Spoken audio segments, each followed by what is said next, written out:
Welcome to The Last Breakfast. Please enjoy the video. You have everything ready, so start with checking model and iOS to no limits. Connect to Wi-Fi and skip Apple ID when the setup assistant prompts you. Tap Set up later in settings or Forgot password until you reach home. If screen time or activation lock appears, pause and note the error. Those need different fixes.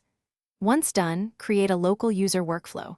Set a passcode, enable Touch ID or Face ID, and configure privacy settings so apps run without an Apple ID. Now configure functionality without signing into the App Store. Install web apps by visiting sites in Safari and adding to home screen. They behave like apps. For media, connect to a Mac or PC and sync photos, music, and files via Finder or iTunes. This bypasses iCloud.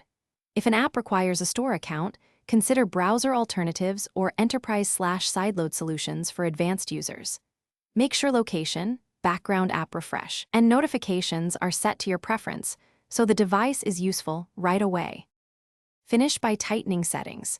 Turn off iCloud services that prompt sign in and verify mail, contacts, and calendars work with non-Apple accounts like Gmail or Exchange. If activation lock or Find My iPad blocks you, contact the previous owner or supply proof of purchase to Apple. Without that, options are limited. For ongoing reliability, back up to a computer regularly and apply iOS updates via Finder or iTunes. If an app stops working, check for updates, reinstall, or switch to a PWA alternative as a quick fix. Thanks for watching. If this was helpful, leave a like and consider subscribing. See you next time.